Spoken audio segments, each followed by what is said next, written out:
All right, welcome to the kickoff episode of Relentlessly Resilient, where real people share real life experiences and the tools they've developed to help move forward and live their best lives. I'm Jennie Taylor. And I'm Michelle Scharf. And today we are here and excited to talk a little bit about what in the world this podcast is, where it came from, the backstory of the idea. But in order to have the backstory of this podcast about being relentlessly resilient, we've got to go a little into the backstory of each of us and then where our stories intersected. So, Michelle, I want you to tell me a little bit about you, about your husband, John, and kind of set the stage for leading up to when your path crossed mine. Yeah.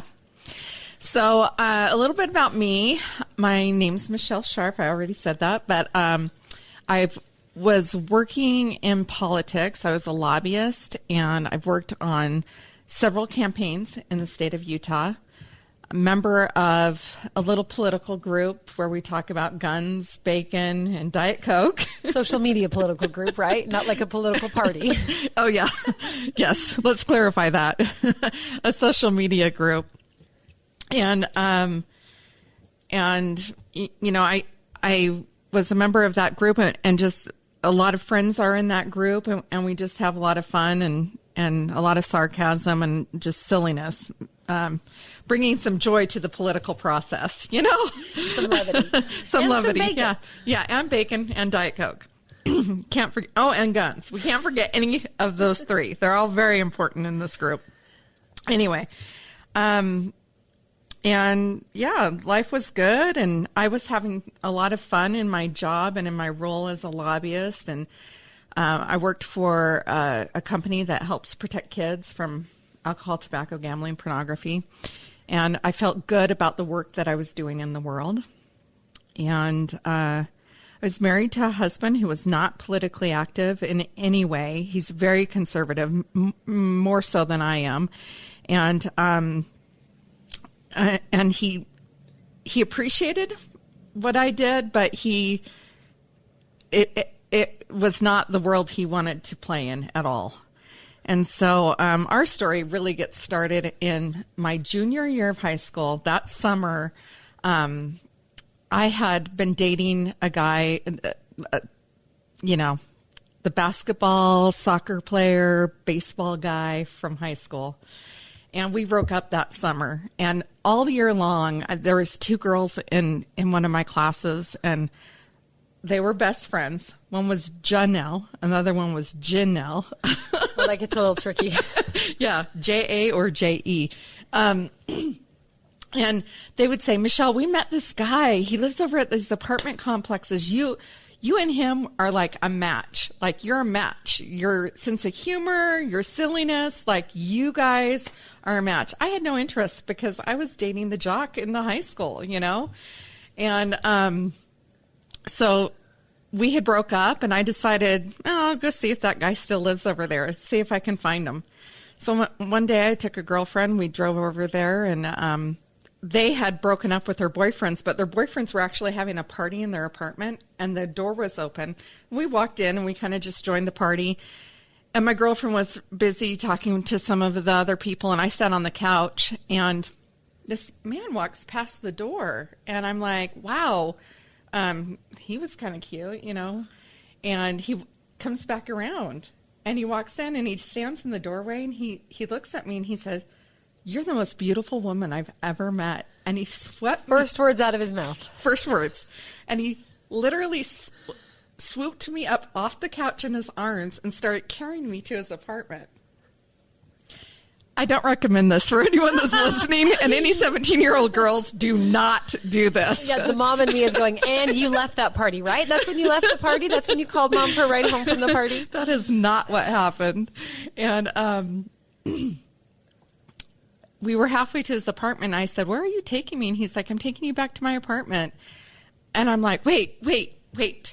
You could be a rapist or something. I need to see your ID. So he sets me down.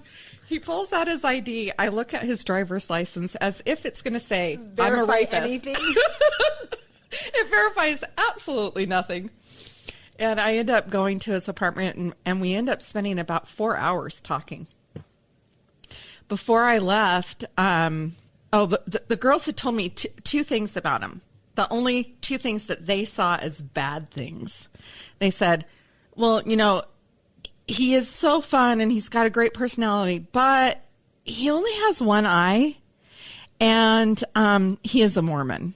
And we were all Christian. You know, we were all missionary Baptist or Baptists of some sort. So two massive drawbacks, his vision and his religion. Like, how did you overcome that, Michelle? Those are big hurdles. Those are big hurdles. So anyway, so I was getting ready to leave his apartment, and I gave him a hug goodbye, and he flipped out his eye. And I'm like, ah! And I actually caught it in my hands, and I'm like, ah!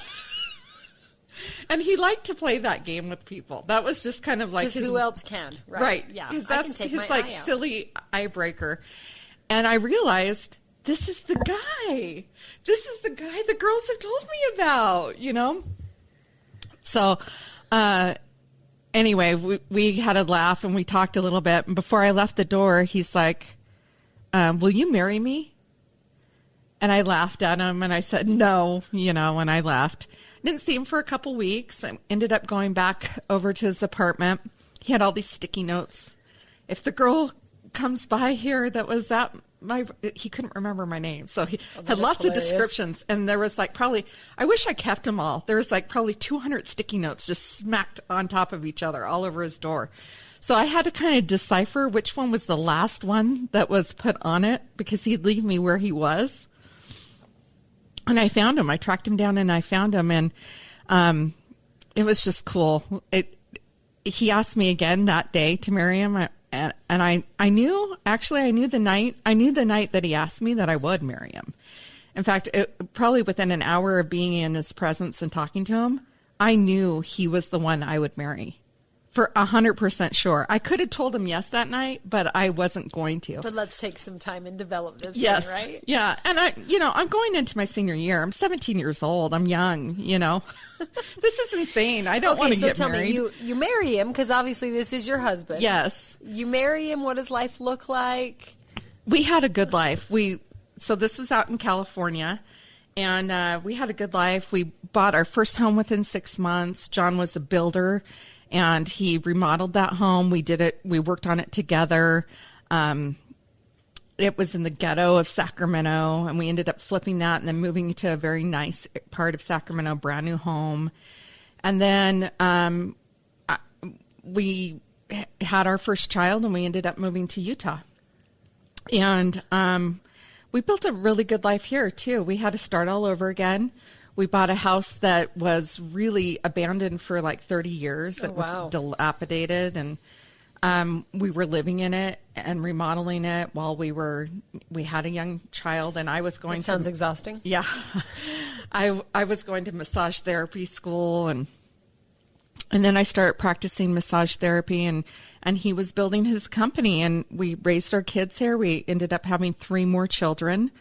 And we, 2 boys and 2 girls, right? 2 boys and 2 girls. So my boys are 10 years apart. My bookends, 29 and 19.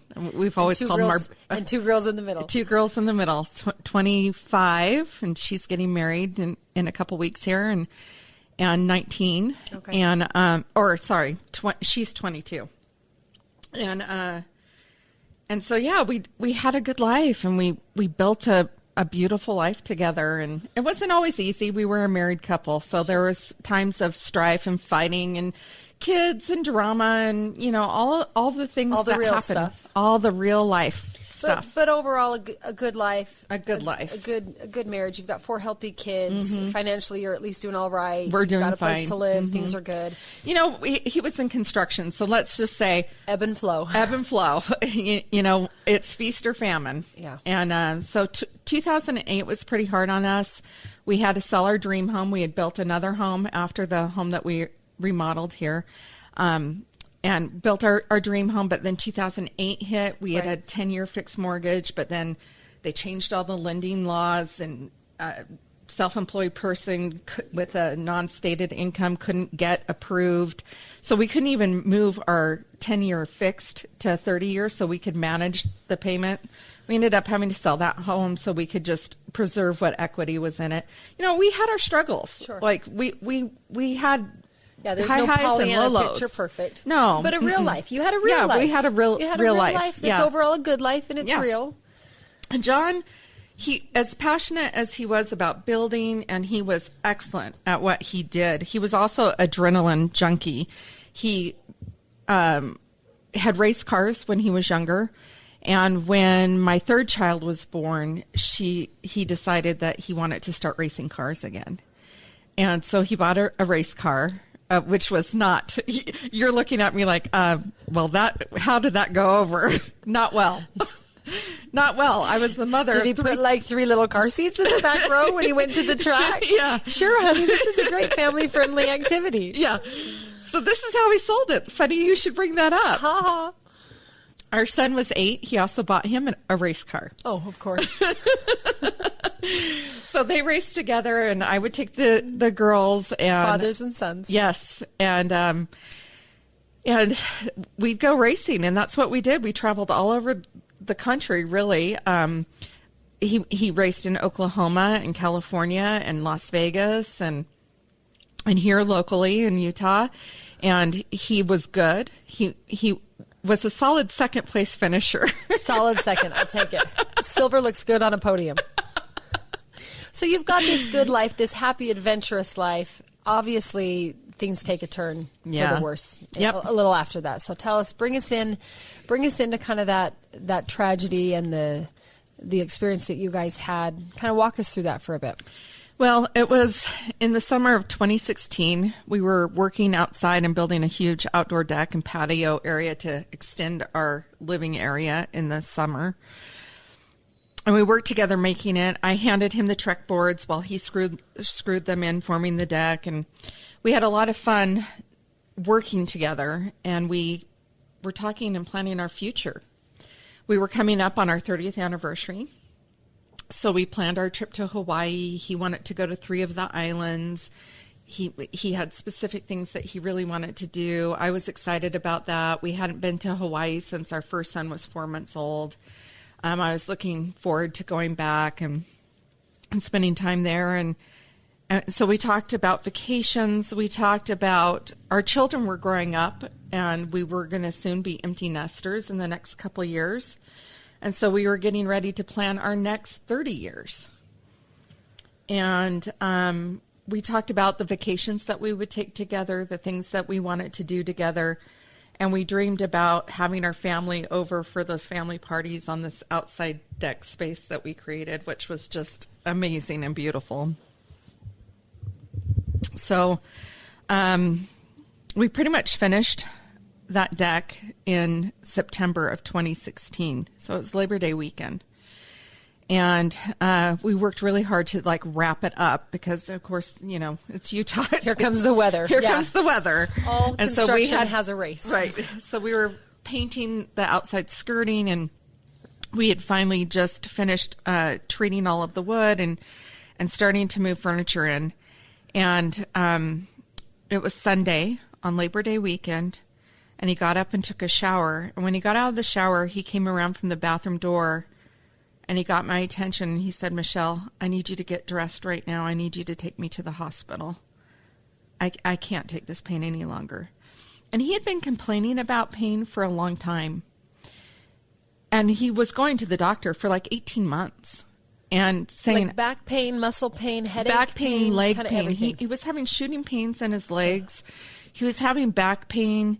He was fatigued. The fatigue was unrelentless. And for a man that's worked manual labor his whole life, that is uncharacteristic. It's not like, I just worked too hard today and now my back hurts. This is unusual. That's what the doctor, or was it easy enough to dismiss? John worked to dismiss his pain. That's how he avoided anything anyway. Just kind of pushed through. He pushed through all the time. And so the doctor said, I think this is part of aging. You're probably going to want to... Not as young as you used to be. You're not as young. He was 53 when he started complaining about the pain. And he's like, "You're not as young as you used to be." But John was really healthy. He was strong. He was built. He was defined, his muscles. He didn't have to work with his tools, but he chose to. He worked alongside his subs. He loved the physical labor of it all. He loved getting in his track hoe or his backhoe and moving dirt and rocks. And, you know, he loved working with his hands. That was his passion in life. So he comes to you that night saying he's got some of these pains that just so it was first thing in the morning. Are now unbearable. Yeah. So it was first thing in the morning on that leads. Sunday morning. And I was surprised, honest. I had been watching him all weekend, and he was really tired. I mean, he's like, I'm just too tired to get those boards. Can you hand them to me? So like, I was really doing a lot of the heavy lifting, and he was just screwing in the truck. Those truck boards are heavy. Yeah. And so I was watching him, and I thought, he looks really tired. And I was really concerned about him.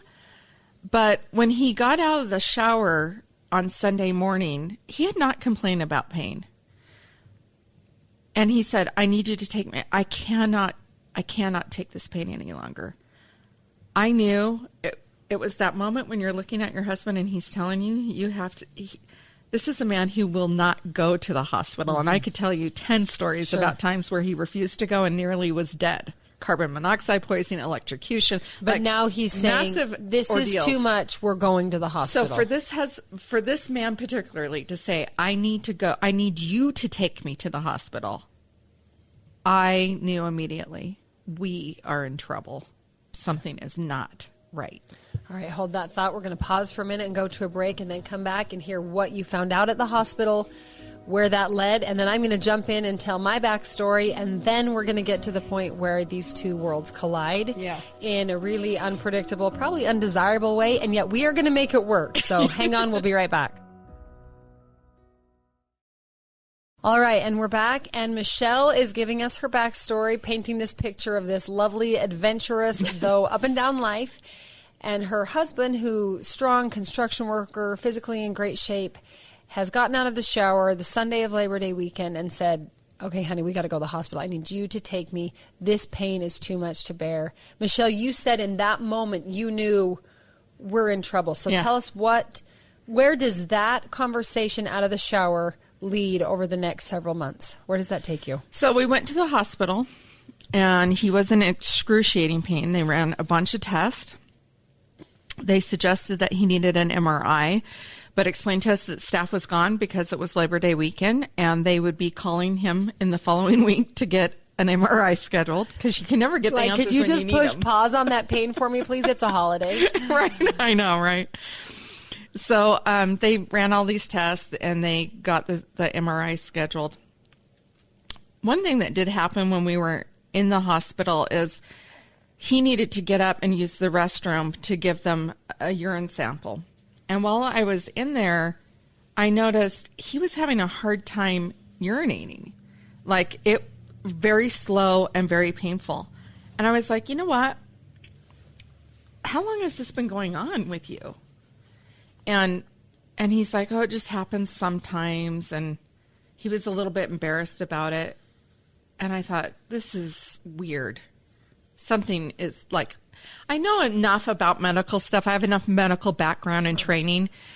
I wasn't always involved in politics, so but you could recognize I have a medical background, and I knew as a red flag. I knew that was a red flag, and so I really questioned him about that. And I said, when you went to the doctor, did you tell the doctor that this has been going on? And he admitted that he had mentioned it, but probably didn't emphasize how bad it was. So anyway, that was another thing that had happened while we were there that weekend. So by Friday, I was laying in bed, and John was sleeping. Oh, Tuesday morning, they called and got him in first thing for an MRI, which probably also should have been like, why did the urgency of the scheduling, the quickness? Yes. Yeah. And when they called him, they said, we just had a cancellation. We'd like you to come in right now. Like right now. And so he called me, and he goes, and he was excited because he thought, we're going to get an answer and an end to this pain. Yes. So he goes, I'm going right now. My husband, who would not see a doctor unless he really had to, was like excited to go get an MRI. So I was at work. He went. I asked him how it went when I got home from work. He's like, it was fine. And we didn't think about it. all week. And then Friday night, we had gone out to see a friend, and we came home. He went to sleep, and I laid there, and I just had this sinking feeling, and I pulled up his health account, and I opened like up his online health account. And I didn't expect to find anything there because I figured if anything was bad, they wouldn't release it online. They'll give you a call, call you in, let's talk this over. Unfortunately, everything was there. The MRI report was there, and I read through it, and at the conclusion, it said that he had they suspected metastatic cancer. And I knew enough about health issues that I thought, well, that can't be right. This has to be somebody else's test. They've messed up. Mm-hmm. This can't be John's. I kept checking his birthday, his name, and I'm like, this can't be right, because metastatic means the cancer's moved, and he doesn't have cancer. So that was Friday night. So I woke up the next morning, I was like, I can't tell my husband what I read. So you're sitting on this information. I'm sitting on this information. Not sure what to make of it. All weekend long. Can't believe it, and yet why would it be there if it's not true? So I'm freaking out. I'm calling my boss over the weekend. I'm telling him, no way am I coming to work on Monday.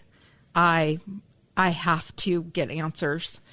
And I did. I called. I called several times into my doctor's office, finally got an appointment. They said, come in at 6:30 at night. Wow. Yeah. And I thought, wow. After hours, they're going to make time for you today. After hours. So late in the day. Yeah. So I thought, yep, here we go. They're going to tell me my husband has cancer. And we went and we sat down with our doctor, and he said, I'm really sorry, but it looks like you have cancer. We're not exactly sure where it originated from. We need more tests, which is why we haven't called you.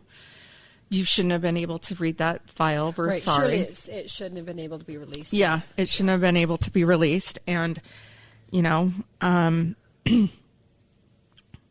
So how long did you have from that diagnosis to when you lost him? And I'm sure we'll have to come back to this several times to get the full story of what that was like to be by his side through his treatments and everything. Yeah. But for today's purposes, you get that diagnosis in September.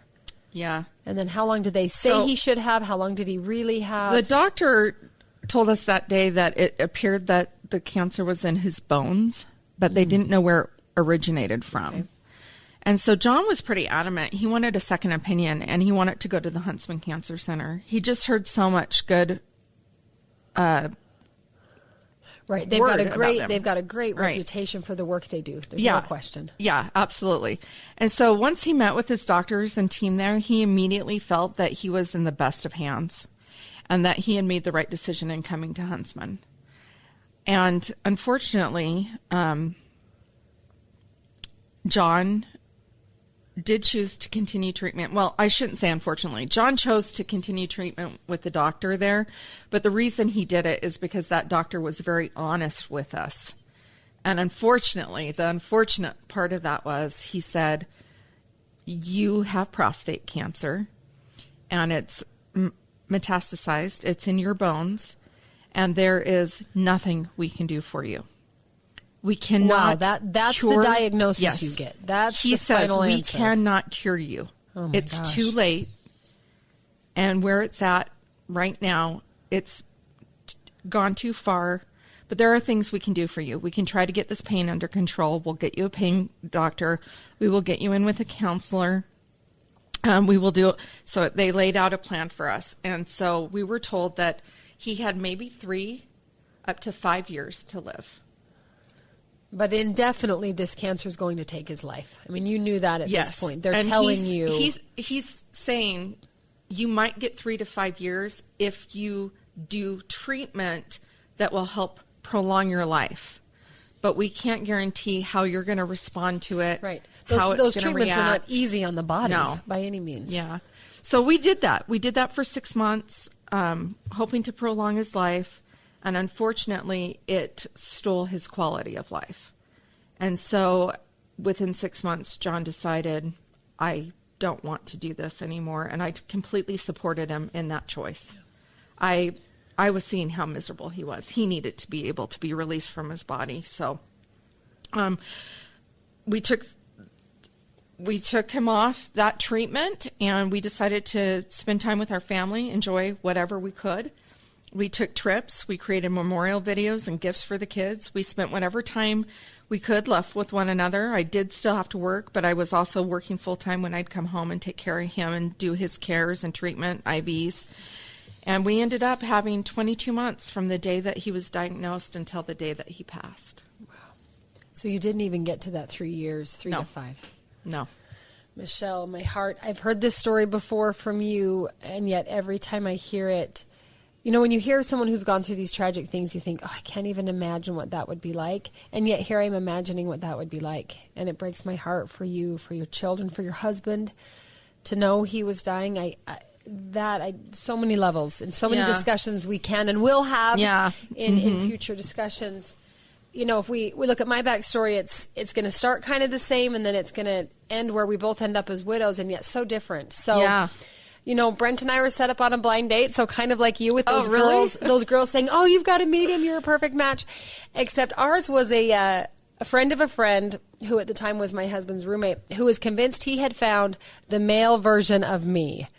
And I was like, you should not marry the male version of yourself, right? Opposites attract. Like you said, that was just like those girls kept saying. 100%. This is so much like you. Yeah. So, I begrudgingly go on this blind date. He begrudgingly goes on this blind date. And it was a horrible blind date. So had that been it, there was no love at first sight. There was no sweeping me off my feet, carrying me on a couch, like none of that. It was like, dude, how did I get stuck here? And when does this night end? Really? Oh, for sure. But quick caveat, within a week, because we had these friends of a friend's, we were both students at Brigham Young University in Provo, Utah, and there's all kinds of student activities. It's just college life. And there was a church event, we call it a fireside, on a Sunday night where there's a speaker and it's all the young adults come. And then, of course, after you have dessert somewhere, like pie at someone's house, because that's just what college kids do. You're looking for whoever has something good to eat. Well, that's what all the Mormons do anyway. Well, it's what we did, BYU. Because you're not going to go out for ice cream on a Sunday night in Provo, Utah. So, right. So what happened was, I was at this fireside with some friends. His friends were at this gathering, as a group of friends. And together they all agreed we'd go back to his apartment, my future husband's apartment. Now, he had not come to the fireside. He was not interested in the social scene. He, I'm sure, could have just rolled his eyes through the whole thing. But he had one roommate who called him. He had been visiting family that lived nearby and was having dinner with his extended family. And his aunt sent him back to his apartment with a pie. Said, you need to take this pie. And the roommate called and said, you got to come meet this girl. Remember that girl? You got to come talk to her. Like, you really do. He doesn't want to come. I don't want to come. Nobody wants to come. Well, long story short, we both ended up there. We ate the pie and we started talking. And there was something as we started talking. Now, we both love politics, love America, love the founding of this great nation, like with my whole soul. And I remember one of the first things he told me that night was that he had founded the BYU Constitution Club. Now, this is like showing my true nerd colors, because I was like the AP American student. I was a Sterling Scholar in social science. I was majoring in teaching American history. Like, this man was made for me. Uh-huh. And I was kind of mad because I thought, I am the most patriotic person I know, and yet I've met this man who one-ups me. And so, I mean, this is you were annoyed. Well, no, it was like, how could this... I've always thought I was the most patriotic, and yet he might love America more than I do. I'm smitten. So anyway, that really is totally nerdy and cliche, but I've said it several times, since I obviously am here because I'm a widow, so we'll get to that. But long before I ever knew or loved Brent Taylor, I loved America. And I know he did too. And that love for this country really was even greater than our love for each other and our love for ourselves, which, of course, is what takes us into our story. So we're dating. After that, same as you, where he could have said, hey, will you marry me, very early on, and I would have said yes, but for propriety's sake and everything, we dated for a long time, 6 months in Provo, which is kind of a long time for LDS kids. And then we were engaged 3 more, so 9 months. 9 months to the day from our first date to our wedding in the Salt Lake Temple. That's decent. That's respectable, right? You kind of know someone after 9 months. But, now that I'm 40, I look back and think, man, it's amazing young people get married and stay married, because you don't know anything I know. that quickly, that soon, that young. But I think it's fantastic. It was wonderful. It was a leap of faith together. Right. Exactly. You leap right together. And we were young. We were ambitious. We both knew God had some great purpose for our lives. And so we were going. Now, the whole time we dated and through our engagement, we talked about his desire to serve in the military. So it's 2003. Both of us had served foreign missions for our church. I had recently gotten home. 9/11 was very recent in both of our minds. This love for our country was very deeply embedded in both of us. And he had always wanted to join the military. Now, keep in mind, he's 23, 24. He could have joined years ago. And for whatever reason, he hadn't. And I look at that and think, the timing was right. You know, things have to come in the right timing for for each decision you make. But I mean, he was also a graduate by now, right? So then he was still in his undergrad. Oh, no, he was in his undergrad. So he had gone to a couple of years at a community college in Arizona where he lived. That was his home. I had come straight to BYU. He had served his mission while I was at BYU. He had transferred to BYU while I was on my mission. So we never once were on campus at the same time. We would not have met had we not been forcibly lined up on this blind date. But so I was about to graduate. I was student teaching, and he was still doing his undergrad in political science and really, really wanted to join the military. And I remember the first time he told me that. It was maybe our third date, including the horrible blind date. And he said something about wanting to join the military. And I remember feeling as if I'd been punched in the stomach, like, and then I shook it off, like, why do I care? Like, this kid, why do I care if he wants to join? This kid who loves America, of course he wants to join the military. That has nothing to do with me, right? You know? And anyway, that desire, that decision would shape the course of our marriage, not just to his death, but really the course of our lives together. So he joins the military 3 days after we got engaged. So he proposes on a Saturday. We walk hand in hand into the recruiter on Tuesday, and bam, he signs up. We get married in September of 03. He ships out to boot camp in January of 04. He's gone the entire year of 04 to basic training and his advanced training. He was in intelligence, Army intelligence. I know that's like an oxymoron, but so he had this brilliant mind to analyze things, brilliant mind for politics, brilliant natural ability to lead. And so here he was, you know, enlisted in the Army, and I'm teaching school, teaching American history of God Bless America and all the things. So he comes back shortly after that year that he's gone. We find out we're expecting our first baby. We have another baby. He deploys. We have another baby. He deploys. It's kind of like a pattern here. And so over the course of the next decade or so, we ended up having, at the time we had 6 kids. He had deployed 3 times. He had gotten into politics himself in my hometown, which is, you know, a conversation for another day, because heaven bless little towns in Utah, there is something about them where people like me just can't leave. And I was for sure going to leave and live somewhere bigger and grander, but here I am, and I can't think of anywhere else I'd rather be. But so we're raising this young family. I had quit teaching school. I'm home with my children. He's running a small business, running for office, working on a master's degree at the time. And you know, life's busy, life's great. He deploys, like I said, the 3 times. After the 3rd deployment, he ends up running for mayor and starting a doctoral program. And we're now pregnant with our 7th baby. 7. Like I said that on purpose. 7 children. And so here we are, like, our hands are full. Our lives are full. I feel like I've spent every day just trying to keep up with him. But again, we had this shared passion for serving our country, serving our community, serving our God, serving our family. And so all of these pieces fit into that shared passion. And so, you know, when he'd come home and say, hey, I think I should run for office, I'd look at him like he's crazy. And then say, oh, you know what? Yeah. Actually, that's a great opportunity for our family to serve. And same thing with the deployment. So now we met in 2003. We're married in the fall of 03. Fast forward to August of 2017. I'm pregnant 7 months with baby number 7. I'm at home working on my laptop, probably paying bills or trying to do something, you know, organize my crazy life. And he was at a meeting as a National Guard soldier in the Utah Guard, and once a month he'd go down to the headquarters and just have a meeting, like it's a meeting. And he sent me a text message from that meeting that said, hey, hon, when I get home, we need to talk. Now, keep in mind, we've gone through 3 deployments, 6 children. We're pregnant with the 7th. All these elections, I know how this man ticks. I know exactly what he meant that he didn't say in that text. So I simply texted him back and said, where are you going? I knew he was telling me he needed to deploy. So this is August of 17. We're going to have this baby in November of 17. The baby comes. She's healthy. She's beautiful. Our lucky number 7. January 2018. He's getting ready to go. And so this is deployment number 4. I've got a 2-month-old nursing baby the day he leaves. Our house is flooded. We can't even live there because the whole thing needs to be like remodeled and gutted because of a plumbing problem. So it's like 2018 was my year. You know how most of you feel like 2020 has kind of slapped you in the face? Yeah. Well, guess what? I got there first because 2018 was upset. Well, you beat me to it. Yeah. I'm going to say I beat you to it. I didn't know you yet then. So in my naive mind, I'm sitting here, you know, every feeling that everyone has had every day of 2020, like this just can't possibly be happening. That was my 2018. Yeah. From January 1, the house flooded. January 19th, Brent left.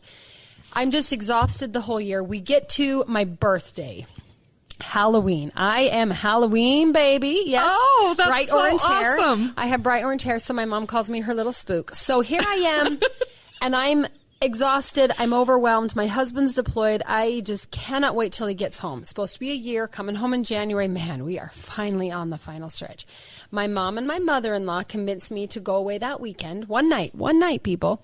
Because if you have 7 kids, leaving for one night is a lot of work. So I get together with my college roommates back in Provo, Utah. Girls that, you know, we lived together 20 years ago, and it's our 20th anniversary of that freshman year. And we get together, we laugh, we talk, and we ended up staying overnight in a little condo we rented, and I went to bed telling them, like, I'm just done. I'm so exhausted. This year has wiped me out. I just can't wait till Brent gets home, because when Brent gets home, the world's better. When Brent gets home, it's like a magic wand will fix everything.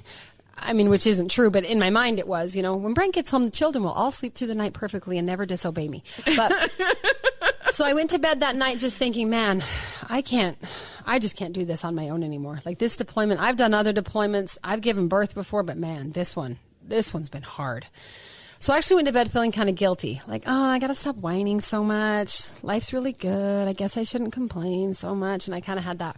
Well, my birthday was October 31st. That weekend, Friday night, was November 2nd. November 3rd, I got a phone call in the morning that there were 2 Army officers in full dress uniform standing on my front porch needing to tell me something. Now, if you've seen any movies or known anything about the military, Army officers in full dress uniform don't knock on the door first thing in the morning just to say hi. Not even if your husband's deployed. In fact, it's even worse if your husband is deployed. Right. Because they only have one message. Right. And they could only share that message with me in person. So, you weren't there? I was not home, no, because I was in Provo. So my little 7-year-old answers the door. Grandma's there. So anyway, we could go on for days about this whole story. How did you drive home? I didn't. You knew. I did. I didn't drive home. I didn't even have a car because I had taken public transportation to meet up with my friends. One of my roommates drove north. The Army officers at my house drove south, and we met in the middle. So long story short is my husband was killed in action that day in Afghanistan. And that's kind of my story, how I became a widow. So there's no warning. There's no time to talk about it. Even though he'd been a soldier, we're totally naive. We never hemmed and hawed over what if. Early on, we had one really heartfelt conversation at the beginning of our military service of, are we really willing to do this, to risk this, to serve this way, even if, ... And early on, we came to the conclusion that yes, so we never revisited it again. Like I said, he sent me a text. You can't revisit No, you can't. That. You have to make the decision and move forward. And I can't spend all day, every day wondering if the headline about somebody dying is him, because that does no good. So here we are. It's November 3rd, 2018. I'm now a widow. I've got these 7 kids. I still at this time did not know you. And so we have the viewing, the funeral, all of the things. And I met you at the viewing. And you came with another widow, part of this same political Facebook group that I didn't belong to, but my husband did, so you adopted me. And I remember the 2 of you saying something very nice and kind, because it's these 2 widows talking to a widow. We're all 3 new widows. But I was still kind of in that glossy fog. And so it wasn't until a few weeks later that you and I really met, because I found a flag in my husband's nightstand. Yeah. And it was a folded flag in the nice box, and it had a photo of a gentleman. And all of a sudden I remembered what that was. I was cleaning things up. I found this flag, and my husband had told me that earlier in his deployment, he had taken this flag to the top of a mountain in Afghanistan and flown it in honor of a friend who had lost her husband back here in Utah, and he felt poorly that he couldn't attend the funeral and the life celebration services, and so he wanted to do something for that friend and then gift her that flag, and that was you. And that was your flag, and that photo in my husband's nightstand was the photo for me to give to you. My husband had given me that flag. Yeah. He had come home on leave in August. He had brought the flag home and said, I need you to get this to this lady that I couldn't remember her name any more than John could at first, so I guess that's okay. But anyway, so I have this flag in this box. I have this beautiful photo of your husband. Yeah. I have the photo of my husband holding the photo of your husband and the flag on the mountain in Afghanistan. And I called you, and that's when we met. Yeah. So I had been sharing, and people on my Facebook friends had been following me, and I would post very vulnerable, very raw. I'm a very open book, and I was posting these very raw moments about what was going on. I've since gone back and looked through them. I actually never really announced that John had cancer. John never wanted it really announced, but at some point people knew, and then at some point I started writing out my feelings at night, but sometimes they were not appropriate to share with everybody else.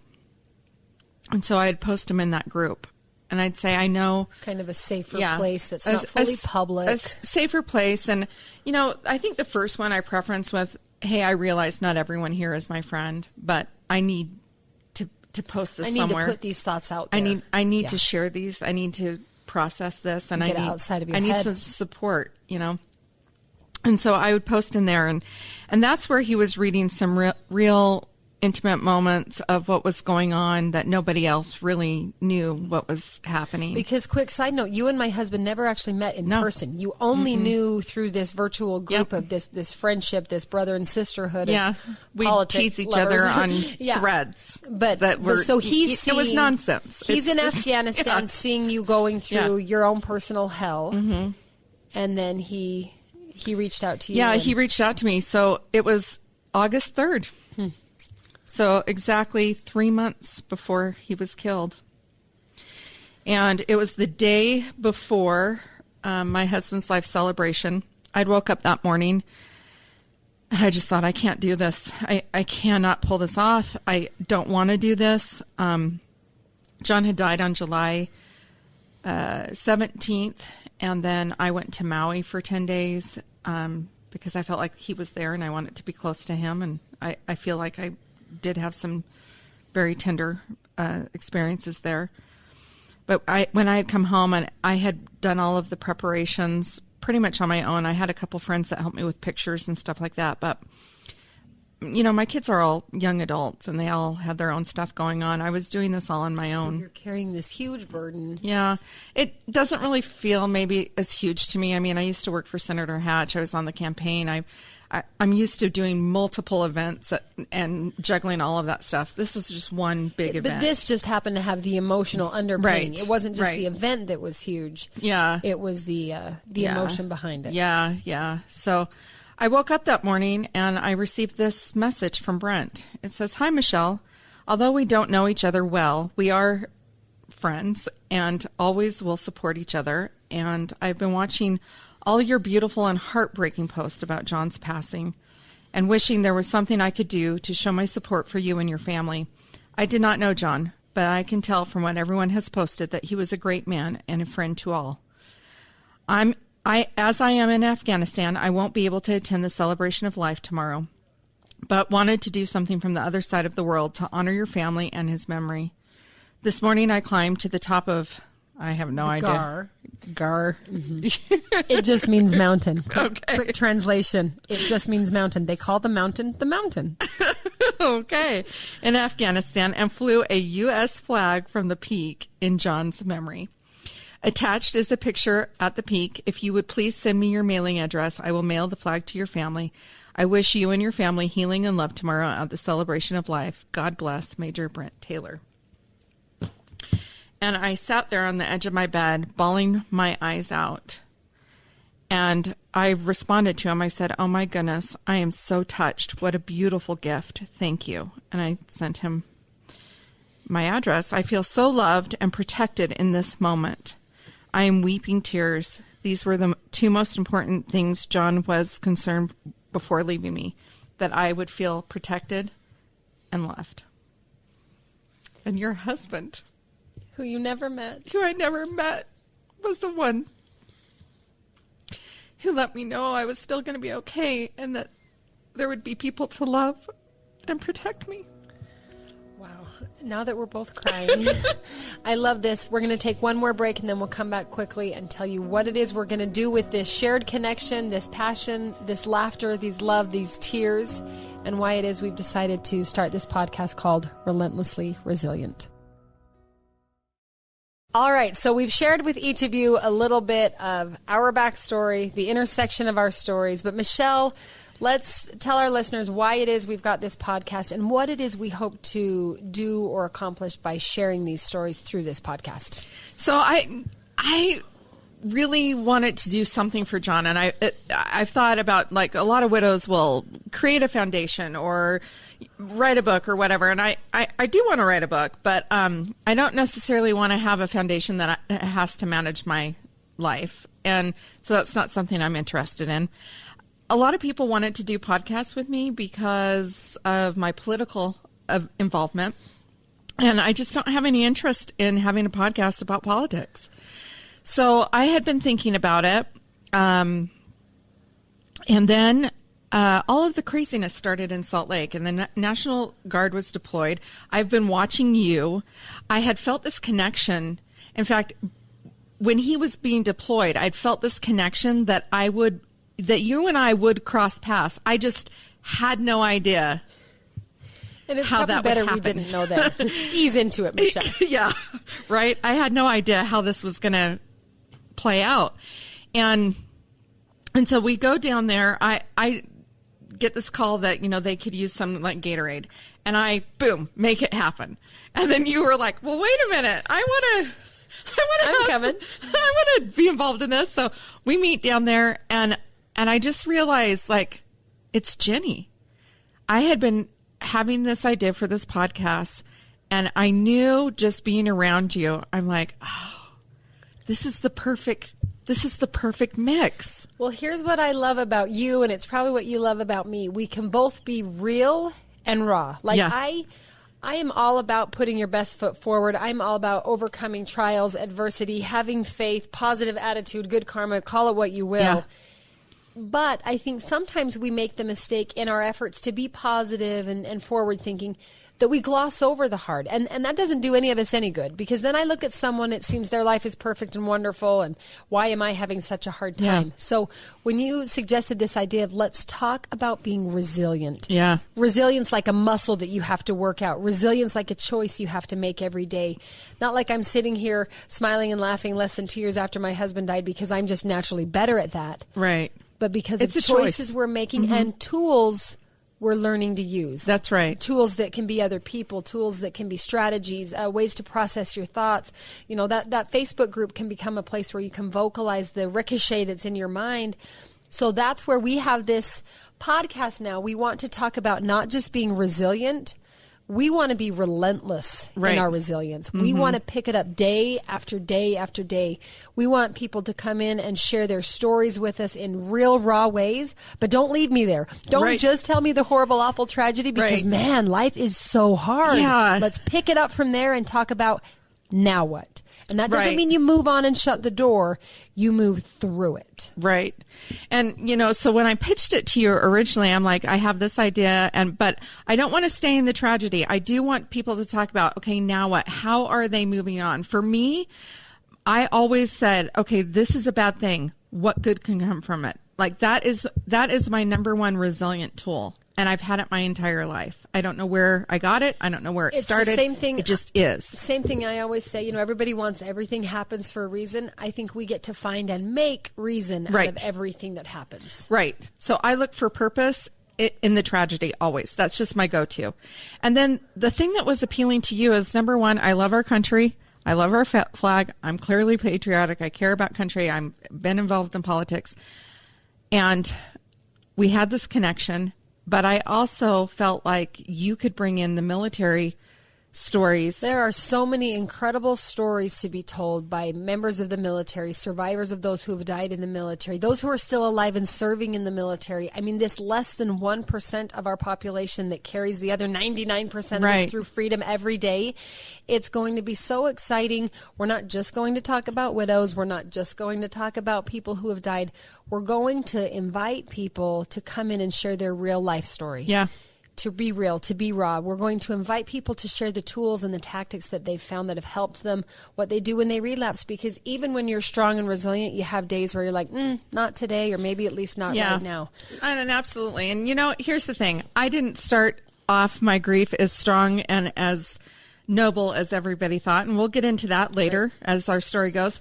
But, we can make good things come of really tragic situations. And in the end, it's really about making room for everyone here. And that if our listeners can leave and realize the person that cuts them off on the freeway might have just found out their husband's dying. Right. And that's the idea that we want the takeaway from this to be, let's look at the tragedy. Let's find common ground in humanity. Let's look at ways to deal with it. And then let's remember everybody is dealing with something. And we're all dealing with a lot, and COVID has not made it easier. More than you can imagine. So we're excited. This is the first episode. Lots more to come. We hope you'll subscribe. We hope you'll email us at rrpodcast@ksl.com if you or someone you know has a story that's real and raw that they're willing to share about their choice to be relentlessly resilient. And remember, whatever you do today, remember to be kind. You have no idea the struggles other people are dealing with in their lives.